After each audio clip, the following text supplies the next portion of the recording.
दही चावल। आकाश और दिव्या कई सालों से दोस्त थे और उनका रिश्ता कब प्यार में बदल गया उन्हें खुद पता नहीं चला। दोनों ने पढ़ाई भी साथ में की थी और एक ही कंपनी में जॉब भी करते थे और दोनों की सगाई के बाद अब अगले महीने उनकी शादी का मुहूर्त भी निकल चुका था। मुझे यकीन नहीं हो रहा कि हम दोनों की सच में शादी होने वाली है। लेकिन अब तो यकीन करना ही पड़ेगा तुम्हें, क्योंकि शादी के बाद तो अब हम दोनों साथ में ही रहने वाले हैं। वैसे भी हम दोनों कई सालों से साथ ही हैं आकाश। हाँ, पर दोस्त की तरह ना। दोस्त की तरह साथ होने में और बीवी के साथ रहने में फ़र्क होता है मोहतरमा जी। वैसे तो मैं तुम्हारे घर कई बार आ चुकी हूँ, लेकिन अब वो मेरा ससुराल होने वाला है, ये सोचकर पता नहीं क्यों घबराहट सी हो रही है। मैं समझ सकता हूँ, लेकिन चिंता मत करो, मेरे घर वाले तुम्हें अच्छे से जानते हैं। वो तो ठीक है, लेकिन मैं ये सोच रही थी कि शादी के बाद तो मुझे खाना भी बनाना पड़ेगा। मुझे ना ज़्यादा कुछ बनाना नहीं आता आकाश। अरे कोई बात नहीं, माँ को पता है कि तुम्हें खाना बनाना नहीं आता। उन्हें ये भी पता है कि जॉब और पढ़ाई में तुम्हें इतना खाना बनाने का मौका भी नहीं मिला। हाँ, तुम्हारी माँ तो बहुत अच्छी है। वो आज भी ना मुझे फ़ोन पे कह रही थी, चिंता मत करना, मैं सिखा दूँगी तुम्हें खाना बनाना। तुम इस घर में आने के बाद सीख लेना, खाना बनाना कोई बड़ी बात नहीं है। हाँ, मुझे शौक़ तो है, लेकिन कभी वक्त ही नहीं मिला। लेकिन अब शादी के बाद ना मैं सब कुछ सीख लूँगी। सीख लेना, मेरी माँ बहुत अच्छा खाना बनाती है। आकाश और दिव्या सालों से दोस्त थे, इसलिए दोनों के घर वाले उन्हें अच्छे से जानते हैं। कावेरी को भी पता था कि दिव्या को ज़्यादा कुछ बनाना नहीं आता, इसलिए वो धीरे धीरे उसे सब सिखाती जा रही थी। देखो, अब ये दाल में सिर्फ तड़का लगाना, ठीक है? ठीक है माँ जी, समझ गई मैं। अब तुम बाकी की रोटियां बना लो, मेरे घुटनों में ना दर्द हो रहा है। हाँ, बाकी की रोटियां बना लेती हूँ माँ जी, आप जाकर आराम करिए। ठीक है। आओ बैठो बैठो। अरे आज मेरी बहन का फ़ोन आया था, वो कह रही थी वो कुछ दिनों के लिए हमारे भाई के घर रहने आ रही है। हाँ, तो आपका भी मन है जाने का माँ, ऐसा बोलो ना। हाँ, तो क्यों नहीं जाऊंगी मैं, अब तो दिव्या भी आ गई है घर में, मुझे क्या फिक्र। हाँ माँ, आप जाइए। कितने सालों से आप कह रही हैं, लेकिन हमारी वजह से कभी जा नहीं पाई। हाँ माँ जी, अब तो मुझे ज़्यादातर खाना बनाना भी आ गया है। हाँ, दिव्या को तो खाना बनाना आ ही गया है। मेरे जाने के बाद इससे ज़्यादा काम मत करवाना, ठीक है? और दिव्या, तुम भी ना इनके लिए हल्का फुल्का खाना बना दिया करना। जी माँ जी, आप बेफिक्र होकर जाइए, मैं सब संभालूंगी यहाँ। ठीक है, फिर मैं कल ही तुम्हें बस में छोड़ आता हूँ। श्याम कावेरी को सुबह की बस से छोड़ आता है और दिव्या घर का सारा काम देखने के बाद सबसे खाने का पूछती है। अरे दिव्या बेटा, हमारे खाने के लिए तो तुम कुछ हल्का फुल्का बना दो। हाँ भाभी, अब पूरा दिन काम करने के बाद थक गई होंगी। सही कह रहा है राहुल, एक काम करो, कर्ड राइस बना दो। अरे वाह भाई, मज़ा ही आ जाएगा कर्ड राइस खाकर। हाँ बहू, हम सबको यहाँ कर्ड राइस बहुत पसंद है, तुम वही बना दो। अच्छा ठीक है, आप सबको पसंद है तो मैं बना देती हूँ। सबकी फरमाइश पर दिव्या कर्ड राइस बनाने रसोई में जाती है और सोचती है कि कितने अच्छे हैं उसके ससुराल वाले, जो उसे परेशानी ना हो इसलिए बस दही चावल खा रहे हैं। कितने अच्छे सब यहाँ, मुझे तकलीफ ना हो इसलिए दही चावल बोला है बनाने को। कर्ड राइस में सिर्फ दो ही तो चीज़ है, दही जमी हुई और चावल बना रही हूँ। सबको गर्मा गर्म परोस दूंगी, ठंडी ठंडी दही के साथ गर्मा गर्म चावल।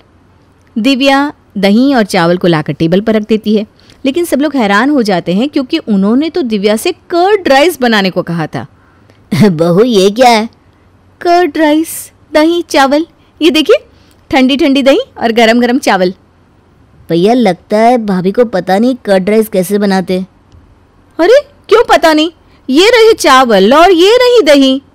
अरे दिव्या, कर्ड राइस में क्या करते हैं, दही चावल को मिक्स करके रखते हैं, पहले से ठंडे ठंडे खाए जाते हैं। वो वाले कर्ड राइस कह रहे थे हम, याद आया तुम्हें? अच्छा वैसे वाले, अरे तो पहले बोलना चाहिए था, मैं वैसे वाले बना देती ना। कोई बात नहीं, अब खाना बन ही गया है तो खा लेते हैं सब लोग। चलो खा लो दही चावल, मेरा मतलब है कर्ड राइस। कल तुम अच्छे से कर्ड राइस बनाना। जी, कल मैं वैसे वाले ही बनाऊंगी जैसे आप लोग खाते हैं। अच्छा ठीक है, कल रात को तुम वही बना देना।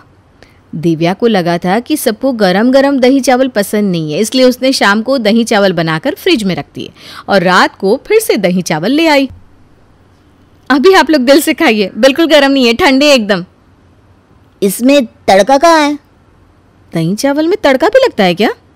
हाँ दिव्या, दही चावल को ठंडा करने के बाद इसमें तड़का लगाया जाता है, तभी तो ये बनते हैं कर्ड राइस। कोई बात नहीं, चलो आज ठंडे वाले दही चावल खा लेते हैं, वैसे भी आज गर्मी बहुत है। हाँ, अभी तो आपको समझ में आ गया ना भाभी कि तड़का लगाना है। कल ना आप अच्छे से तड़का लगाने के बाद दही चावल देना, मेरा मतलब है कर्ड राइस बना देना। हाँ भाई हाँ, अब मुझे समझ में आ गया है। माँ जी ने मुझे तड़का लगाना तो सिखाया था, मुझे याद आ गया। माँ ने सिखाया था ना, चलो याद आ गया दिव्या को, अब वो कल अच्छे से कर्ड राइस बना देगी। दिव्या को कावेरी ने दाल में तड़का लगाना सिखाया था और उसने वही तड़का दही चावल को मिक्स करके भी लगाना शुरू कर दिया। ये रहा टमाटर, ये रहा गरम मसाला, हरा धनिया, अब इसमें जाएगा दाल का मसाला और ये हो गया तड़का तैयार। और ये लगाया मैंने दही चावल में छौंक। छौंक लगाने से सारे घर को खांसी होने लगती है। ये की खुशबू कहाँ से आ रही है? हाँ, आज तो बहू ने कहा था कि कर्ड राइस बना रही है।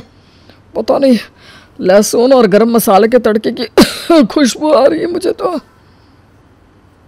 कहीं भाभी ने दही चावल में दाल का तड़का तो नहीं लगा दिया? अरे नहीं नहीं, इतनी भी बेवकूफ़ थोड़ी ना है दिव्या जो दही चावल में लहसुन प्याज और टमाटर का तड़का लगा देगी। उसने कहा था ना कि उसे माँ ने सिखाया है। लेकिन कावेरी ने तो उसे सिर्फ दाल में तड़का लगाना सिखाया था आकाश। क्यों? इसका मतलब कि आज हमें लहसुन प्याज टमाटर और गरम मसाले के तड़के वाले दही चावल खाने पड़ेंगे। हे भगवान, मैंने क्यों कहा था कि हमें कर्ड राइस पसंद है। हमें तो कर्ड राइस ही पसंद है पापा। पता नहीं भाभी को दही चावल के साथ रोज रोज नया एक्सपेरिमेंट क्यों करने हैं। आपकी कर्ड राइस तैयार है, आ जाइए सब। अरे बहू, मुझे ना अभी याद आया, आज मुझे मेरे दोस्त के घर पर जाना था, मैं तो भूल गया। तुम सब कर्ड राइस तड़के वाले एंजॉय करो, मैं आता हूँ, ठीक है? अरे पापा, मैं पैक कर देती हूँ ना आपके लिए और आपके दोस्त के लिए भी। नहीं नहीं नहीं बेटा, उसका विश्वास उठ जाएगा कर्ड राइस से। क्या? मेरा मतलब है कि हम क्यों दे उसे इतने स्पेशल कर्ड राइस जो मेरी बहू ने बनाया है। अरे तुम लोग खाओ ना, मैं अभी आता हूँ। भाभी, मुझे अभी अभी याद आया, मेरे पेट में बहुत दर्द है, इसलिए मैं कल खाऊंगा दही चावल। मेरा मतलब है ये तड़के वाले कर्ड राइस। आप और भैया आज एंजॉय करो अकेले में। हाँ? अरे छोटे, मत जा मुझे मुसीबत में छोड़ के। सॉरी भाई, आपने ही इस मुसीबत से शादी की है। चलिए, आज मैं आपको अपने हाथों से आपकी पसंद की कर्ड राइस खिलाती हूँ। हाँ हाँ, मेरी पसंद की। पता नहीं आज के बाद मैं कर्ड राइस खा भी पाऊंगा या नहीं। 2 दिन के बाद कावेरी अपने भाई के घर से वापस आती है और सब लोग उसे देखकर काफ़ी खुश होते हैं। कैसा रहा मासी और मामा से मिलना? अरे बहुत अच्छा था, इतना खाया है इन दिनों में कि पूछो मत। अभी तक ऐसा लग रहा है कि पेट भरा भरा सा है। हाँ, हमने भी बहुत कुछ खाया, इतना खाया माँ कि वजन ही कम हो गया। क्या? अरे इसका मतलब है कि हम भी अच्छे से खा पी रहे थे। हाँ, इसीलिए आज मैंने सोचा है कि दिव्या बहू से कहती हूँ कुछ हल्का फुल्का ही बना ले, जैसे कर्ड राइस। नहीं नहीं नहीं। आन्या डांस करने में उस्ताद, एक स्टेप जो वो देख लेती तो हूबहू उसे उतार देती। अरे आन्या बेटा, मेरी बेटी को भी डांस सिखा देना, उसका एनुअल प्रोग्राम है। हाँ आंटी, क्यों नहीं, अब कल शाम उसको भेज देना, मैं सिखा दूंगी। हाँ हाँ, नचनिया ही बन, आस पड़ोस के लोग तुझे इस्तेमाल कर रहे हैं। माँ, इस्तेमाल मेरा नहीं कला का हो रहा है। नाचना एक कला है, कला। आन्या हर बात में अच्छी थी, फिर चाहे वो अच्छा व्यवहार हो या फिर लोगों की मदद करना, वो हमेशा खुद के शौक को पूरा करने के लिए व्यस्त रहती। लेकिन घर वालों को तो उसका ये काम सिर्फ समय की बर्बादी लगता है। कहाँ है आन्या? उसको बोलो कि आज शाम को खाना वही बनाएगी। सपना देख लो कि तुम्हारी बेटी घर का खाना बनाएगी। अरे आसपास के लोगों का काम करने से उसे फुर्सत मिले तब तो कहीं जाकर वो हमारे घर का काम करेगी ना। देखो ना, इकलौती बेटी, ऊपर से गैर जिम्मेदार, अब करे तो क्या करे। तभी पड़ोस की पिंकी आ जाती है। अंकल आंटी, आन्या दीदी कहाँ है? वो क्या है ना, मेरा क्लास वर्क है, वो मुझे समझ में नहीं आ रहा, तो मम्मी ने कहा कि आन्या दीदी से पूछ लो। हाँ हाँ, क्यों नहीं, खुद का तो कोई काम है ही नहीं उसे। जाओ जाओ, सीढ़ी से ऊपर चली जाओ, वही कमरे में है आन्या। एक रोज शहर में डांस कंपटीशन वाले लोग आते हैं, जहां आन्या का डांस सबको पसंद आता है। क्या बात है, छोटे से शहर में इतना टैलेंट। बेटा कौन सिखाता है आपको? कोई नहीं सर, वो क्या है ना, मैं टीवी देखकर सीख जाती हूँ। अरे वाह, और आपके मम्मी पापा कहाँ हैं? वो नहीं आए? नहीं, वो लोग नहीं आए हैं। आन्या कंपटीशन जीत जाती है और घर में टीवी वाले आन्या का इंटरव्यू लेने आते हैं। अरे क्या है, कहाँ घुसे जा रहे हो, क्या हो गया? आप आन्या की माँ है ना? वो क्या है ना, आपकी बेटी ने डांस का कंपटीशन जीता है। हमारे शहर के लिए ये गर्व की बात है, तो हम लोग उनका इंटरव्यू लेने आए हैं। ओहो, बड़ा तीर मारा हो जैसे। अरे उसे आता ही क्या है डांस के सिवा, कुछ और करती तो शायद गर्व होता। तभी वहां आन्या आ जाती है और पत्रकारों को इंटरव्यू देती है। उसी रोज पिता के ऑफिस में। देखो तो आजकल के बच्चे कितने स्मार्ट है। धन्य है ऐसे बच्चों के माता पिता को। और किस्मत वाले होते हैं ऐसे माता पिता, वरना मेरी बेटी तो किसी काम की नहीं, सारा दिन बस नाच गाने में ही दिमाग लगाती रहती है। अरे वो बच्ची हमारे शहर की ही है, कितना नाम कमा रही है डांस में। हम तो उसकी बात कर रहे हैं। अच्छा, कोई डांस में भी नाम कमा सकता है? अरे दे देना भाई पेपर की कटिंग, दिखाऊंगा आन्या को भी मैं। क्या नाम बताया? आन्या? यही तो नाम है मेरी बेटी का, आन्या शर्मा। बड़े उम्मीद से रखा था कि कुछ अच्छा नाम कमाएगी, लेकिन नहीं। आजकल के बच्चों को माँ पापा की इमोशन की कदर है क्या? अरे ये देखिए, इस बच्ची का नाम भी आन्या शर्मा ही है, जो पूरे शहर का नाम रोशन कर रही है। पिता अखबार देखते हैं तो सामने बेटी की ही फोटो रहती है। लेकिन ये क्या, जिस फोटो को देखकर हर कोई गर्व कर रहा था, पिता को उस पे कुछ भी खास दिखाई नहीं देता। हमारी ही औलाद है ये, पता नहीं कब कहाँ जाकर नाम लिखवाती है, मुझे तो पता भी नहीं है। अरे शर्मा जी, जरा मिलवा दीजिए ना अपनी बच्ची से। मैं अपनी बेटी को भी ऐसा ही बनाना चाहती हूँ। मेरी बेटी को कुछ टिप्स दे देगी करियर को लेकर। अच्छा, ये दिन आ गया आपकी बेटी के, ले आइए कभी भी, लेकिन बाद में अफसोस ना करिएगा। सभी को आन्या के पिता की बात पर हैरानी होती है कि इतनी टैलेंटेड लड़की के माता पिता आखिर उससे चाहते क्या है। पिता घर आते हैं और माँ से कहते हैं, पता है तुम्हारी लड़की क्या कर रही है, या फिर ऐसे ही व्यस्त रहोगी हमेशा? अरे पता है मुझे, पर आपको कैसे पता चला? अरे कुछ पत्रकार आए थे, पता नहीं कहाँ कौन सा कंपटीशन जीत कर आई है। नजर रखा करो उस पर। तभी वहां पड़ोसन आ जाती है, जो पति पत्नी दोनों ही डॉक्टर होते हैं। नमस्ते भाभी, बधाई हो आपको आन्या की कामयाबी की। भाई भगवान बेटी दे तो ऐसी। कहाँ है वो? सच में आपको ऐसा लगता है कि भगवान ऐसी बेटी दे? तो ले जाइए ना अपने साथ, रखिए 2-4 दिन, खुद ही पता चल जाएगा। और नहीं तो क्या, सारा दिन करती क्या है, कहाँ रहती है, हमें तो कुछ पता नहीं होता। ना बताती है ना पूछती है।